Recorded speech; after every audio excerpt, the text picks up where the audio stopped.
En el aparato reproductor masculino vamos a considerar testículo, pene, próstata y conducto deferente. ¿Qué tenemos que ver del testículo? La estructura más importante es el túbulo seminífero. Túbulo seminífero. O los túbulos seminíferos, porque son muchos túbulos seminíferos. En todos estos túbulos seminíferos se van a producir los espermátidos. Entonces, en los túbulos seminíferos vamos a encontrar espermatogonias, que son las que van a dar lugar a los espermatocitos, y vamos a encontrar las células ¿de qué? Sertoli, muy bien, células Sertoli. Por fuera de los túbulos seminíferos, en el intersticio, vamos a poner acá intersticio para que se entienda. El intersticio es el espacio que hay entre un túbulo y otro túbulo seminífero. Ahí vamos a encontrar las células de Leydig. Las células de Leydig son las que producen testosterona. Entonces, eso es lo más importante del testículo. ¿Qué más hay en el testículo? Vamos a ver en la imagen que ahí está cubierto por una cápsula de tejido fibroso, que es la túnica albuginea. Además de túbulos seminíferos, también están los túbulos rectos y la retetestis, ¿no? En el testículo. En el caso del pene, en el pene se ve la piel que cubre el pene. En la zona proximal es una piel completa con anexos, ¿no? Y en la zona distal es una piel delgada, el prepucio. Luego vamos a ver el tejido contráctil. El tejido contráctil, que es la parte que va a originar la erección, que son los cuerpos cavernosos y cuerpo esponjoso. Por un lado, cuerpos cavernosos. En la zona dorsal del pene, los cuerpos cavernosos, y en la zona ventral, el cuerpo esponjoso. Y no olvidar que dentro del cuerpo esponjoso está la uretra. Uretra peneana. Esos cuerpos cavernosos y cuerpo esponjoso lo que tienen es unos canales vasculares que se llenan de sangre, produce la erección. Y cuando esos canales se vacían, se sale la sangre, viene la fase de flacidez. Entonces, estos son tanto los cuerpos cavernosos como los cuerpos esponjosos, o el cuerpo esponjoso.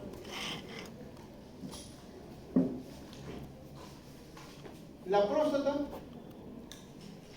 próstata es una de las glándulas que acompaña a todo el aparato reproductor masculino. Son 3 glándulas, recuerden: próstata, vesículas seminales y glándulas pulvoretrales. Las 3 contribuyen para que se forme el semen. Vamos a ver una de ellas nada más, la próstata, que es la glándula más importante porque esta es causante de la primera causa de muerte en los hombres. Bueno, muerte no, pero sí de cáncer en los hombres, que es el cáncer de próstata. ¿Ya? Cáncer de próstata. El cáncer de próstata entonces es muy frecuente en el sexo masculino en nuestro país.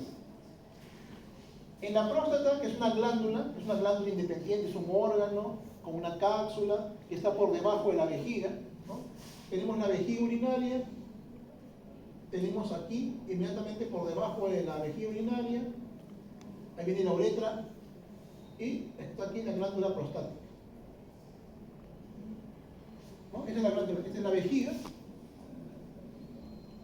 y esta acá es la próstata. Y la próstata está rodeando a la uretra. ¿A qué uretra? A la uretra prostática, ¿no? De la uretra prostática viene la uretra esponjosa. Y de la uretra esponjosa viene la uretra peneana.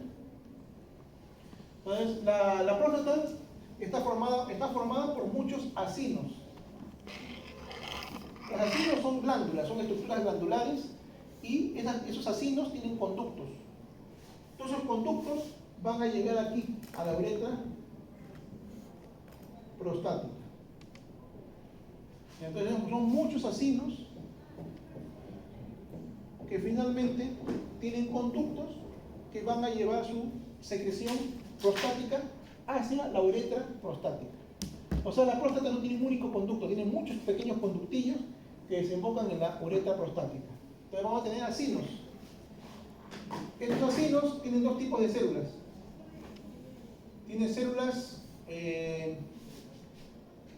cilíndricas, que son las células superficiales o apicales,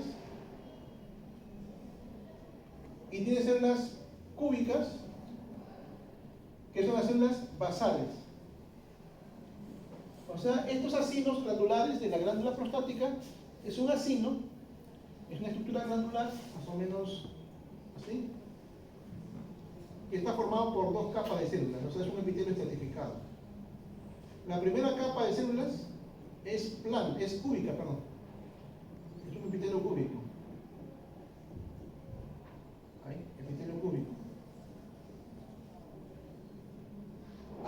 Y sobre este epitelio cúbico hay unas células cilíndricas.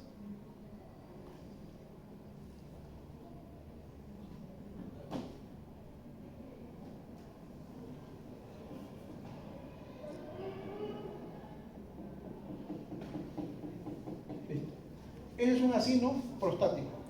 Entonces, las células basales son cúbicas y las células superficiales son cilíndricas. Algo más que vamos a encontrar en el páncreas, es lo que, en la próstata, es lo que separa una glándula de otra glándula, un acino de otro acino. Eso se llama estroma. El estroma es un estroma de tipo fibromuscular. ¿Qué quiere decir fibromuscular? Que hay tejido conectivo, fibroblasto, colágeno y fibras musculares lisas. Eso se llama estroma fibromuscular. Y la otra característica que es importante, o que es muy frecuente en la próstata, la presencia de cuerpos de samoma. Los cuerpos de samoma, o también llamados cuerpos amiláceos. Cuerpos amiláceos o cuerpos de samoma es lo mismo. ¿Dónde se desarrollan los cuerpos de samoma? Aquí en el interior de la glándula, acá, en esta zona. En el interior del acino, de la glándula, se va a desarrollar los cuerpos de samoma, que generalmente tienen un color, cuando están bien coloreados, tienen un color basófilo, o sea, medio moradito. Van a estar acá. Ahí están. A manera de múltiples capas que confluyen, como si fuera una tela de cebolla, confluyen, pero de un color medio morado, basófilo. Los cuerpos de samoma se forman del contenido prostático, porque estas son glándulas que producen una secreción prostática. Y esa secreción prostática se deshidrata, y al deshidratarse se condensa y forma estructuras redondeadas que se llaman cuerpo de samoma. ¿Ya? Eso vamos a ver también. Y finalmente, el conducto deferente es un conducto que permite la salida del espermatozoide. Es un órgano independiente que ocupa los cordones espermáticos. Tiene una mucosa, que es el epitelio pseudoestratificado, cilíndrico, con estereocilios. Ese es el epitelio. Igual que el epididio. El conducto deferente tiene el mismo epitelio que el epididio. Luego tiene una lámina propia. En la lámina propia hay tejido conectivo, como en todo lugar, vasos sanguíneos. Luego viene la capa muscular. La capa muscular tiene tres capas, o sea, tiene tres músculos. Dos que son longitudinal interna y externa, y la capa circular media. Son tres capas musculares. O sea, es una capa muscular gruesa, de una pared gruesa del conducto deferente. Y finalmente viene la adventicia, o serosa. ¿No? Aquí en la adventicia siempre hay tejido conectivo, tejido adiposo, vasos, nervios. Ya ustedes conocen lo que hay en una adventicia. ¿Por qué tiene una capa muscular tan gruesa? Porque este conducto deferente contribuye contrayéndose durante la eyaculación. Se contrae, hace movimientos de contracción para que salga el semen, ¿no? Contribuye este conducto deferente. El conducto deferente, además, no solo viene en ese lugar que se secciona para hacer la vasectomía, ya que es un procedimiento de anticoncepción irreversible, ¿no? Quirúrgico irreversible, aquí, en el conducto deferente. Entonces, de eso vamos a ver ahorita en las imágenes. Luego vamos a ver en el aparato reproductor femenino. En el aparato reproductor femenino.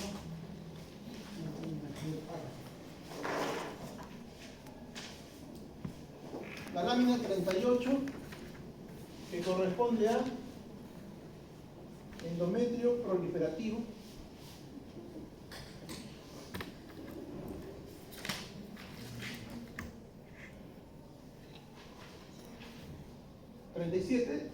Endometrio secretor.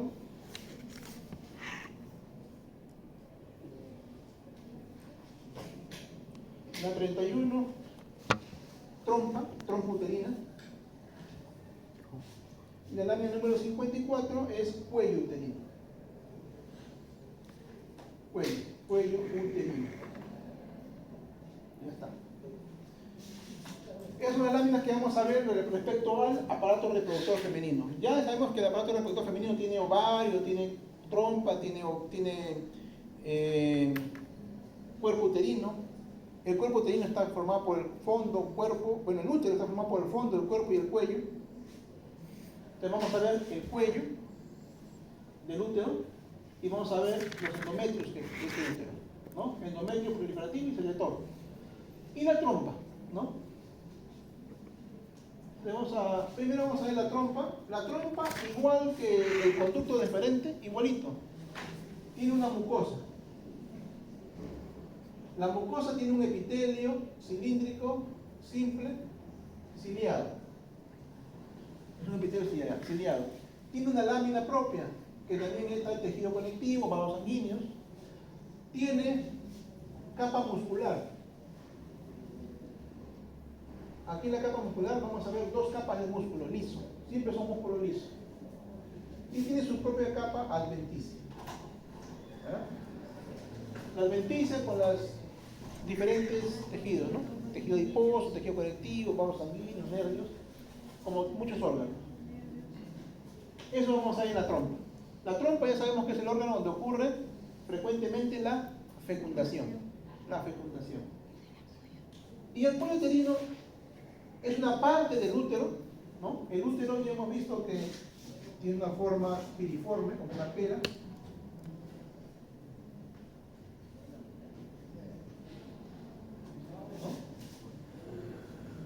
Así más o menos cortándolo por la mitad como un pancito, el útero.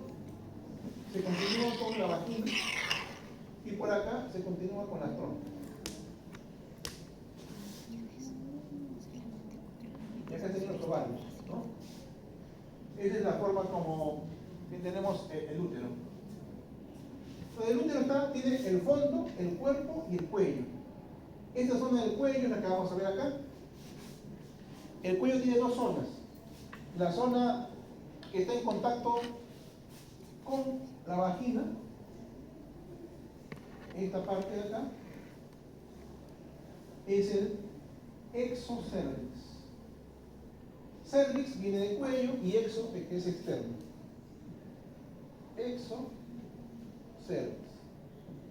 Y la parte que está en contacto, que está hacia adentro, que ingresa, acá hay un orificio que se llama orificio cervical externo, acá hay otro orificio que se llama orificio cervical interno, y todo esto se llama canal endocervical.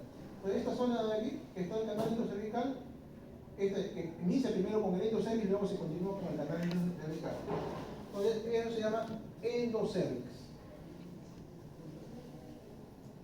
Endocervix. Endocervix tenemos por acá, exocervix por acá.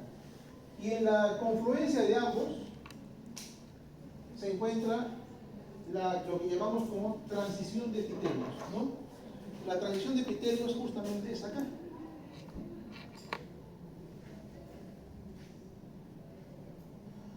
Transición de epitelios.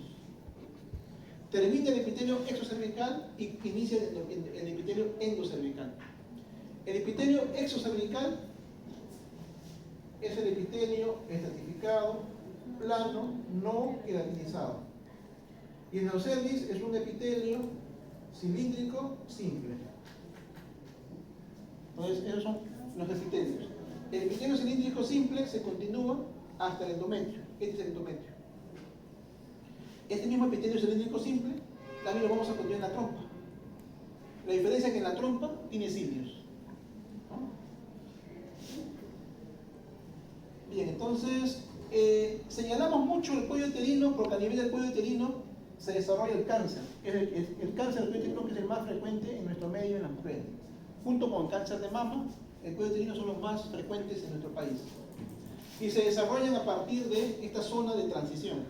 En la zona de transición, donde confluyen un epitelio y el otro, ahí es donde se inicia el cáncer de cuello. Y más va a afectar el exocervix. 80% del cáncer de cuello uterino es a nivel del exocervix. Entonces vamos a ver estas dos zonas, el exocervix y el endocervix en la lámina, con un epitelio a un lado y el endocervix un epitelio cilíndrico simple, y aquí vamos a ver glándulas también. El exocervix no tiene glándulas, normalmente en el exocervix no hay glándulas, y en el exocervix es el mismo epitelio que se continúa en la vagina, el mismo epitelio. Mientras que internamente, esta parte de acá sería el endometrio. El endometrio es el equivalente a la mucosa del útero, porque es el tejido que recubre la cavidad, esta es la cavidad uterina. Entonces, el tejido que recubre la cavidad uterina es la mucosa, pero en el útero, como es un tejido especial que está estimulado por las hormonas, se le llama endometrio. Entonces, esto de acá es el endometrio.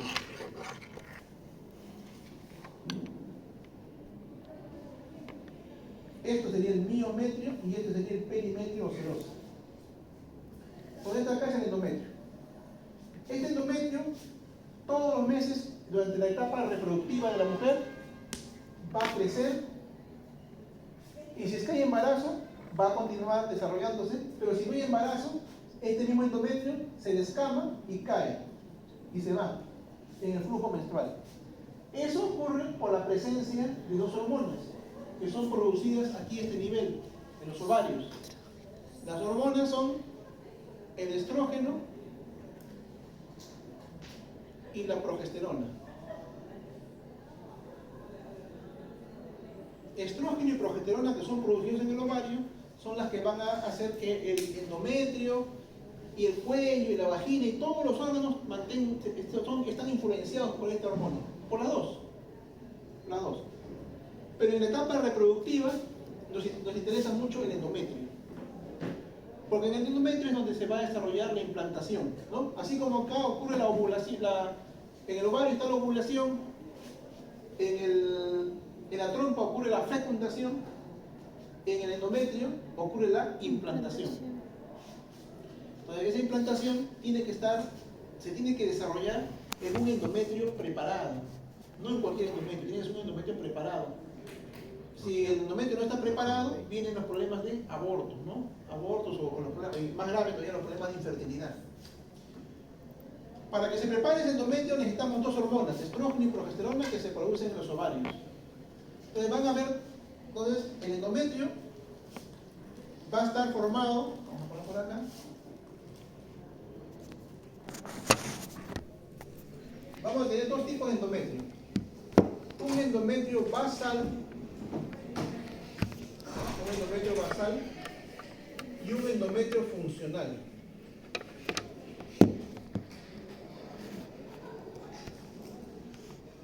El endometrio basal siempre va a estar ahí, y es el endometrio que se encuentra en la parte más profunda, en contacto con el miometrio. ¿Este qué es miometrio? Entonces, el endometrio que está pegadito al miometrio, este que está acá, es el endometrio basal. Acá. Ese endometrio no responde al estímulo de las hormonas, no le hace caso a las hormonas, siempre va a estar constante, no sufre variaciones. El endometrio que responde al estímulo, tanto el estrógeno como la progesterona, es este de acá, el endometrio funcional. El endometrio que se descama cuando ocurre la menstruación es el endometrio funcional. Y este endometrio funcional, si está estimulado por el estrógeno,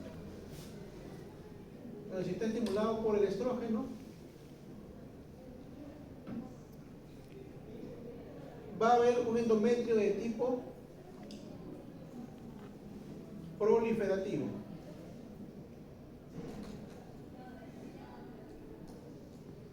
Entonces, si el estrógeno estimula el endometrio funcional, el endometrio se va a llamar proliferativo. ¿Qué significa eso? Que el endometrio va a empezar a crecer. de lo que era una línea. Al principio, no se olviden que ha habido la descamación, el endometrio se ha ido en la regla, en el flujo menstrual. Entonces, al principio el endometrio es una pequeña línea, que es de un milímetro de repente, que está constituido por el endometrio basal. Entonces, a partir de este endometrio, que es una pequeña línea, empieza a crecer aquí. ¿Por qué crece? Porque se empiezan a formar nuevas glándulas. Entonces eso hace que crezca el endometrio. Entonces ese crecimiento del endometrio se llama endometrio proliferativo. Proliferativo. Aquí vamos a ver glándulas rectas, ya sea en corte longitudinal, en corte oblicuo, en corte transversal. Van a ser siempre líneas rectas, uniformes. Y va a haber, entre ellas va a haber un estroma, unas células estromales, pero no van a ser tan abundantes ni tan grandes. O sea, hay un estroma, digamos, poco celular. Entonces, glándulas rectas, uniformes. Puede haber mucha mitosis porque esto está en proceso de crecimiento. Y el estroma es laxo, poco celular. Entonces, en el endometrio proliferativo vamos a evaluar dos cosas. Se evalúa tanto el componente glandular, las glándulas, como el componente estromal, el estroma. Los dos se evalúan. Las glándulas son rectas, uniformes, y el estroma es poco celular. Eso ocurre en el endometrio proliferativo. ¿Quién lo estimula? El estrógeno. Al principio hay poca cantidad de estrógeno, por eso el endometrio va poquito a poquito, va creciendo, va desarrollándose. Al final, al día 14 más o menos ocurre la ovulación. Cuando hay la ovulación es cuando llega a su máximo crecimiento el endometrio. Después de eso ya no crece más, se mantiene, pero el endometrio va a madurar. A ese proceso de maduración, después de la ovulación, lo va a desencadenar ¿quién? Otra hormona, que es la progesterona. La progesterona se produce en los ovarios, específicamente en los cuerpos amarillos o cuerpos lúteos. Y la progesterona va a dar lugar a la maduración del endometrio. Este mismo endometrio va a madurar. Ese endometrio que madura se llama endometrio secretor o en fase secretora. ¿Ya? Endometrio secretor. El endometrio secretor se produce después de la ovulación acá. Si hubiera embarazo, el cuerpo amarillo se mantiene y el endometrio inclusive se hace más secretor todavía. Si que no hay embarazo, el cuerpo amarillo involuciona y todo esto cae el nivel de hormona y también se va todo el endometrio que se formó con el flujo menstrual. ¿Cómo van a ser las glándulas en la etapa secretora o en la fase secretora? Van a ser glándulas, en corte longitudinal van a haber glándulas que son así, de un aspecto tortuoso, irregular, de aspecto aserrado, o festoneado también le llaman, ¿no? Así. Y cuanto más días pase de la ovulación, o sea, cuanto más se aleje de la ovulación, más tortuoso va a ser. La ovulación si es el día 14, el día 15, 16, es un poquito ondulado. Si es el día 22, 23, más ondulado. Si es el día 24, 25, mucho más ondulado. Y si la mujer se embaraza, ya se vuelve muy ondulado todavía. Mucho más secretor. O sea, en esa fase ya se llama endometrio gestacional o endometrio hipersecretor. Pero nada más nos vamos a quedar con estos dos, porque es lo que se ve en la etapa reproductiva. Endometrio proliferativo y endometrio secretor. Entonces van a ser así, festoneados. En cualquier corte que lo veamos, vamos a ver así festoneados. Y en el centro vamos a ver generalmente un material rosado, que es el moco. Porque como va a originar la maduración, la progesterona origina la maduración de las glándulas, entonces las glándulas empiezan a producir, a secretar moco. En la primera fase, la fase proliferativa, donde ha entrado el estrógeno, solamente empieza a crecer. Puede crecer de 1 milímetro, puede crecer hasta 5 o 6 milímetros. Pero después de eso, ya no crece más, simplemente la glándula se vuelve tortuosa y empieza a producir moco. Eso se llama fase secretora. Pero el estroma sí se hace más celular. Las células estromales se hacen más grandes y se va a ver un estroma mucho más denso. Cuanto más días pasen de la ovulación, más denso también se va a hacer este estroma. ¿Qué pasa con las células estromales? Las células estromales simplemente se activan también y empiezan a crecer. Y se hace un estroma mucho más denso que en la fase proliferativa. Si ese estroma, si hubiera embarazo, el estroma que está acá se va a hacer mucho más denso, va a ser mucho más grande y va a formar unas células que se van a pegar unas con otras, las células estromales. Si hubiera embarazo, ¿no? Entonces las células estromales van a crecer tanto que se van a chocar unas con otras y esto se llama deciduo. Si es que hay embarazo, ¿no? Algo se llama deciduo. O sea, a partir de células estromales se forma la deciduo.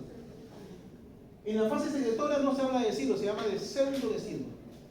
La pseudodeciduo es esa proliferación, esa densidad de las células estromales, pero en la fase secretora. Eso se llama pseudodeciduo. Si ya hay embarazo, crecen mucho más todavía las células y se forma la deciduo. La deciduo impide que las vellosidades coriales del trofoblasto, de la placenta, penetren hasta el músculo, ¿no? Porque la placenta el trofoblasto solamente debe implantarse a nivel del endometrio. De tal forma que cuando ocurre el parto, se desprende el endometrio y no hay ningún problema, sale la placenta. Pero si es que perfora al endometrio y se mete acá al músculo, ya no va a poder desprenderse, ¿no? Y va a haber los sangrados que ya hemos comentado en la teoría. Eso se llama acretismo placentario. Entonces vamos a estos dos tipos de endometrio: endometrio proliferativo y endometrio secretor. Endometrio proliferativo, estímulo estrogénico; endometrio secretor, estímulo de la progesterona. Y ahí están las características de cada tipo de endometrio. Vamos a ver ahorita las imágenes para... ¿Vamos a ver? Cilíndrico simple pero ciliado. Un criterio cilíndrico ciliado en la trompa. A ver, ahora vamos a ver las láminas que están ahí. Primero, veamos aparato reproductor masculino. Me parece que está el testículo, ¿no? Voy a girarlo para que se note mejor. Y ahí. ¿Por qué lo giro? Porque acá hay dos órganos. Este más grande es el testículo. Y este más chiquito que está encima es el epidídimo. Ambos órganos se encuentran dentro de la bolsa escrotal. El epidídimo y el testículo se encuentran dentro de la cavidad escrotal, la bolsa escrotal. El testículo es el lugar donde se forman los espermatozoides y el epidídimo es el lugar donde los espermatozoides maduran. El testículo está formado por unas estructuras muy pequeñitas, múltiples, que se llaman túbulos seminíferos. Cada uno de estos es un túbulo seminífero.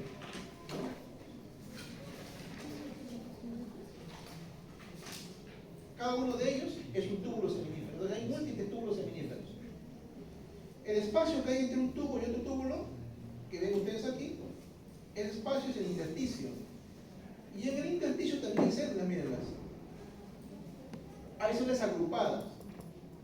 Entonces, en el intersticio, las células que están agrupadas en el intersticio son las células de Leydig. ¿Cuál es su función? Producir testosterona.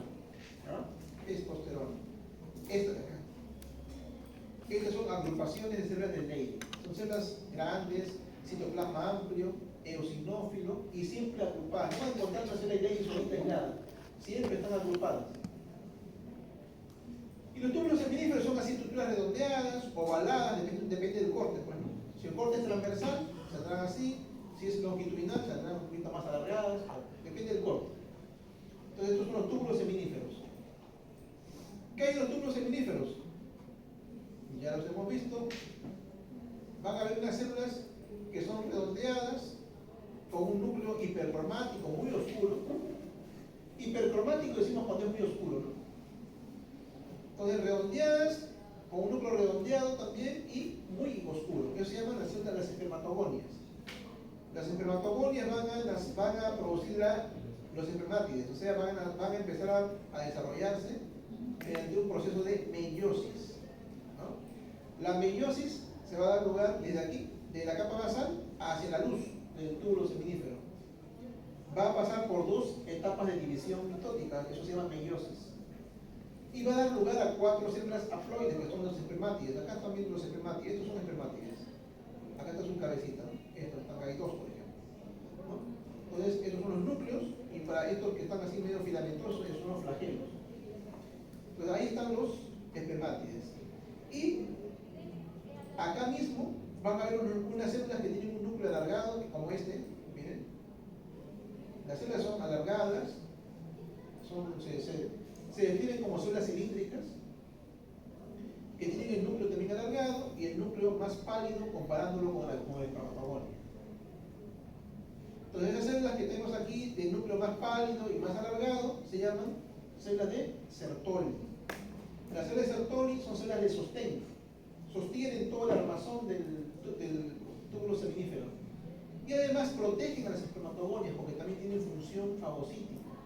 Van a fagocitar cualquier elemento extraño que quiera dañar al túbulo. Estos son los elementos que tenemos que reconocer. Túbulo seminífero, células de Sertoli, espermatogonias, espermátides. Y en el intersticio, las células de Leydig. Todo esto es testículo. ¿Por qué están en la bolsa escrotal?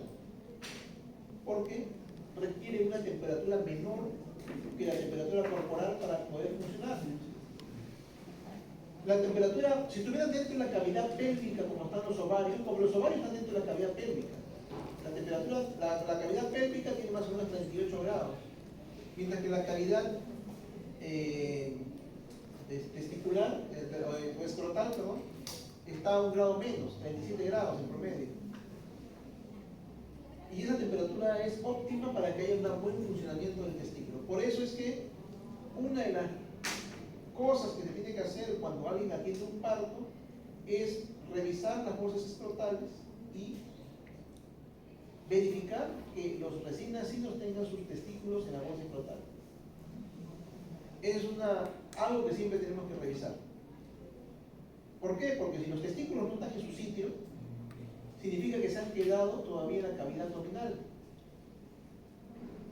Los testículos, si recuerdan ustedes por embriología, se forman junto con los riñones. Entonces, los riñones se van hacia la zona retroperitoneal, pero los testículos no, los testículos descienden. ¿Cómo descienden? Porque el cuerpo se extiende en longitud, o sea, que el cuerpo crece, el feto va creciendo en longitud, y eso hace que los testículos vayan descendiendo hacia las bolsas escrotales. Si por algún mecanismo, algún motivo, los testículos no descienden, eso se llama criptorquidia, ¿no? La criptorquidia. Y la criptorquidia es peligrosa. ¿Por qué? Porque origina, si están mucho tiempo los testículos funcionando en un medio muy caliente, como la cavidad pélvica o abdominal, eso origina infertilidad. Estos túbulos seminíferos que ustedes ven aquí se van a atrofiar. O sea, las espermatogonias no se van a desarrollar. Y eso pasa porque están dentro de la cavidad. Los testículos siempre deben estar en la bolsa escrotal. Entonces, si no, por eso tenemos que examinar y reconocerlos. Si no, vamos a originar que estos niños terminen ya de adultos infértiles.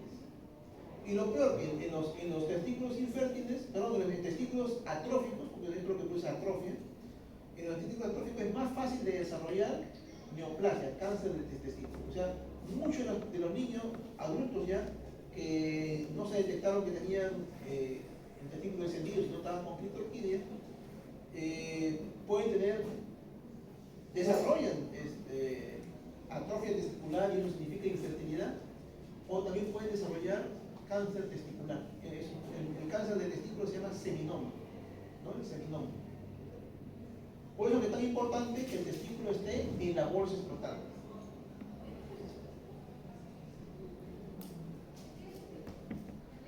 El que está por arriba, este es el epidídimo, es un único tubo, parece que fueran muchos, pero es un único tubo que su función es darle capacitancia, o sea, madurar a los espermátides para que sean funcionales. Tenemos un epitelio aquí, senos retificados cilíndricos con estereocilios. Tiene una membrana basal y tiene un músculo liso muy finito acá. Eso es el epidídimo. El epidídimo se va a continuar con el conducto deferente. Acá. Se continúa con el conducto deferente. El conducto deferente lo vemos aquí. Acá está el espesor, la pared, ¿no? Tiene una luz central.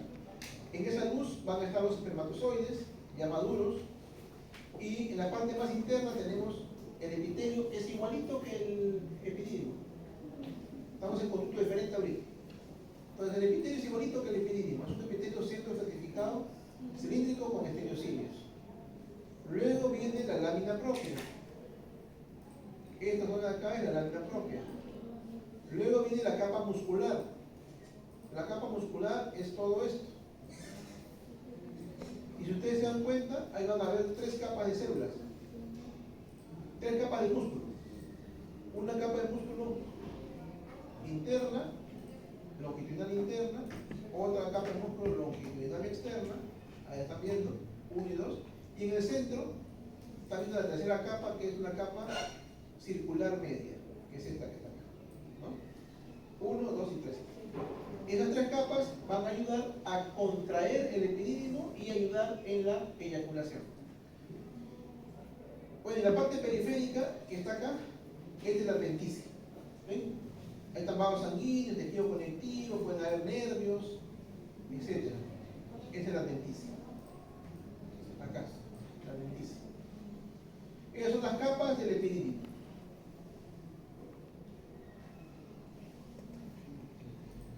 Luego vamos a ver aquí el pene, corte transversal del pene.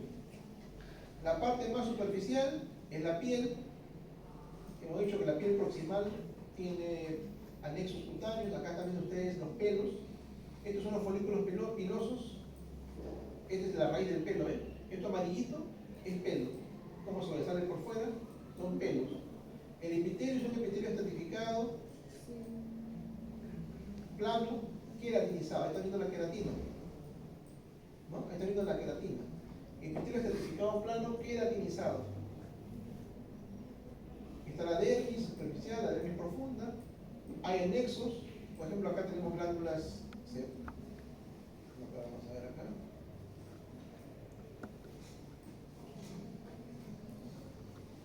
Estas son raíces de pelo. La raíz pilosa. Esta es una glándula sudorípara, esta que está aquí. Glándula sudorípara. Y si vamos a la parte más profunda, son glándulas sebáceas. Acá, glándulas sebáceas. Y en la parte más profunda ya encontramos el pene, propiamente. Protegido por una coraza, que es la túnica vaginal, túnica albuginea, perdón, la túnica albuginea. Esa túnica albuginea es un tejido conectivo que rodea el pene. Ahí están viendo, ¿no? Esta es la túnica albuginea. Antes de eso, miren el pene, hay muchos vasos sanguíneos, mucha arteria, muchas venas, mucho linfático y también mucho nervio. Estos son nervios, ¿no? Esos son nervios, son axones, ¿no? Ahí están viendo muchos nervios. O sea, significa que el pene necesita mucha irrigación y mucha inervación para poder cumplir con su función. Entonces, después de la túnica albuginea, vamos a tener los elementos contráctiles del pene. En la zona dorsal del pene, que es esta, vamos a encontrar los cuerpos, ¿cómo se llaman? Cavernosos. Cavernosos. Y en la zona ventral del pene, que es esta zona que estamos viendo por acá, el cuerpo esponjoso, ¿no? Dentro del cuerpo esponjoso tenemos ahí la uretra peniana. Y el tejido eréctil se inicia con las arterias helicinas, que son estas. ¿no? Por acá también está otra. Entonces estas arterias semicinas llevan la sangre que procede de las arterias penianas. Llevan las arterias ¿hacia dónde? Hacia estos conductos que están metidos aquí. Estos son canales vasculares, ¿no? Que se van a llenar de sangre. Y al llenarse de sangre, toda esta zona se va a erectar, ¿no? Se va a llenar de sangre todos los cuerpos cavernosos y el cuerpo esponjoso. Estos espacios vasculares se van a llenar de sangre que procede de las arterias semicinas. Entre estos canales vasculares, en esta zona de aquí, acá, hay un tejido conectivo, pero con músculo liso, que se llaman trabéculas. Estas trabéculas, el músculo liso que hay acá, se va a contraer, y al contraerse, comprime a estos canales vasculares y expulsa la sangre. Expulsa la sangre hacia las venas. Así que cuando la sangre sale de los canales vasculares y se van hacia las venas, este pene va a entrar en flacidez, ¿no? Entonces, se llena de sangre por estímulo del sistema nervioso autónomo, sistema nervioso parasimpático, y ocurre la erección. Y cuando se retira la sangre, viene la etapa de flacidez. Entonces, esto de acá son los elementos contráctiles, los cuerpos cavernosos y el cuerpo esponjoso. Esto en relación al pene. Las enfermedades del pene más frecuentes, aparte de las infecciones, la enfermedad más frecuente, la neoplasia que afecta al pene es el carcinoma epidermoide, que afecta a la piel, o ya sea la piel del prepucio, la piel del mismo pene, o la piel del glande, la mucosa que recubre el glande. ¿Por qué? Porque toda la zona, igual que todo el conducto vaginal y cuello uterino, la vulva, imagina, están afectados por el PVH, por el papilomavirus humano. Entonces, donde haya PVH, se va a formar una especie de verrugas o van a desarrollarse cáncer epidermoide, carcinoma epidermoide. Entonces, esta zona de aquí, la piel del pene o la piel del glande, desarrolla el carcinoma epidermoide. Igual que el cuello uterino, igual que la vagina, igual que la vulva. Pero más frecuente es el cuello uterino. Cáncer de pene también hay. Nosotros en el hospital la semana pasada hemos tenido uno. Y el tratamiento es amputación del pene, ¿no? Son lesiones muy verrucosas, exofíticas, que crecen hacia afuera y hacen una masa deforme, ¿no? Que hay que cortar el pene. Generalmente se dan personas que están aisladas, que no tienen mucho cuidado, mucha higiene, o personas mayores que nadie los cuida, ¿no? Por ejemplo, el cáncer de pene que hemos tenido la semana pasada en el hospital es una persona de 88 años. Entonces, generalmente se da 100 personas que están solos, que nadie los cuida, que nadie los ve, o ancianos. En personas de otro tipo es difícil. Hay, pero no al extremo de que haya la amputación, ¿no? Porque el cáncer de pene también empieza por lesiones pequeñas que se puede retirar y la persona se puede curar. Bien, entonces estos son los elementos que tenemos que ver en el aparato reproductor masculino. Y el femenino ya quiero oírlo, ¿no? ¿Alguna pregunta? ¿Preguntas? Entonces, de estas láminas que hemos visto ahorita, por lo menos una pregunta va a ir en el examen. Por lo menos una. ¿Ya? Desde el aparato cardiovascular hasta aquí vamos a tomar el examen práctico.